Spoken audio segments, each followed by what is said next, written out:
بسم اللہ الرحمن الرحیم۔ میری عزیز بہنوں، بیٹیوں اور بھائیوں، اللہ کے فضل و کرم سے رمضان کا مہینہ شروع ہو گیا ہے۔ آج دوسرا روزہ ہے۔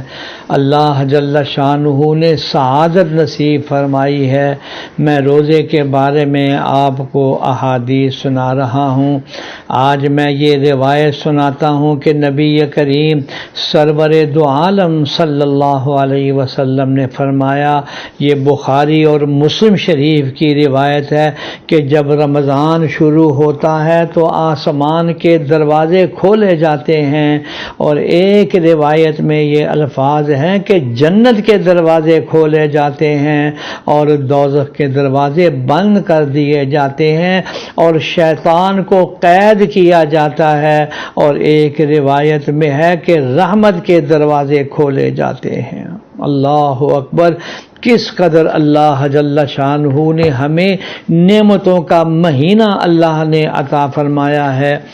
اللہ تعالیٰ انسان کا خالق ہے۔ اس نے انسان کی مشین کو بنایا، پھر اس مشین کو کیسے چلانا ہے، کن ہدایات پر عمل کر کے اس مشین کی کارکردگی کو درست رکھا جا سکتا ہے، ان تمام امور پر مشتمل ہدایت نامہ قرآن مجید میں نازل فرمایا، اور وہ بھی رمضان کی 27ویں شب کو نازل فرمایا، جس کے بے شمار فوائد حاصل ہیں۔ ان ہدایات و احکامات میں سے ایک روزہ رکھنے کا حکم بھی ہے، جس کے ذریعے انسان دنیا اور آخرت کے بے شمار فوائد حاصل کرتا ہے۔ پھر اس روزے کے جو اثرات اس کی ذاتی اور معاشرتی زندگی میں ظاہر ہوتے ہیں، ان اثرات میں سے ایک اثر یہ بھی ہے کہ انسان کی زندگی میں نظم و ضبط پیدا ہوتا ہے۔ عملی زندگی میں نظم و ضبط ہی ایسی چیز ہے جو انسان کو جانوروں اور دوسری مخلوق سے ممتاز کرتی ہے۔ نظم کا مطلب ہوتا ہے پرونا، جیسے موتیوں کو لڑی یا دھاگے میں پرویا جاتا ہے، اور ضبط کا مطلب ہے باندھنا، روکنا۔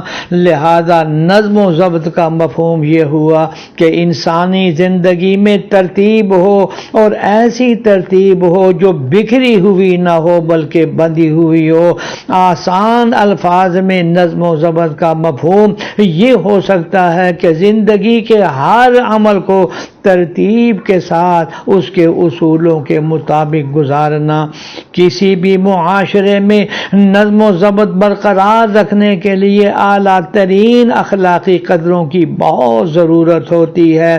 اس میں ایثار ہے، ہمدردی ہے، قناعت ہے، ایمانی قوت ہے، حلم ہے، بردباری ہے، متانت ہے، اور وقار جیسی صفات سے نظم و ضبط پیدا ہوتا ہے۔ لیکن جہاں حرص آ گئی، بے صبری آ گئی، جلد بازی آ گئی، نفسا نفسی ہو گئی، وہاں نظم و ضبط کا نشان بھی نہیں ملے گا۔ زندگی کے کسی بھی مرحلے میں جہاں نظم و ضبط نظر نہ آئے، وہاں لازمی طور پر اخلاقی قدروں کی کمی اصل وجہ ہوگی۔ اللہ تعالیٰ نے انسان کی تربیت اور رہنمائی روزے کے ذریعے فرمائی ہے۔ اس تربیت میں انسان خالص ایمانی قوت کی بنیاد پر زندگی میں ایک خاص نظم و ضبط جو ہے وہ پیدا کرتا ہے۔ اللہ جل شانہ ہمیں رمضان کی قدر کرنے کی اللہ ہمیں توفیق عطا فرمائے۔ اب آخر میں ایک دعا آپ کو سناتا ہوں، وہ دعا سن لیجیے۔ ہم دعا کے لیے اب اللہ کی بارگاہ میں رو رو کر اپنی پریشانیوں کو، بیماریوں کو، تکلیفوں کو دور کرنے کے لیے دعا کرتے ہیں۔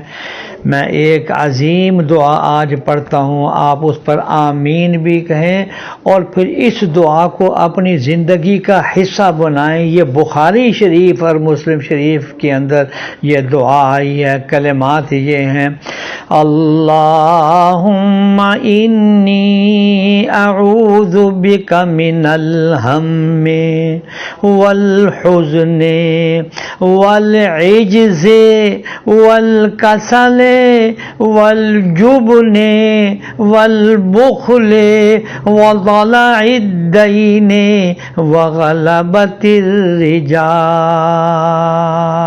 ترجمہ: اے اللہ میں تیری پناہ چاہتا ہوں فکر سے، غم سے، کم ہمتی سے، کاہلی اور بزدلی سے، اور کنجوسی سے، اور قرض کے بوجھ سے، اور لوگوں کے دباؤ سے۔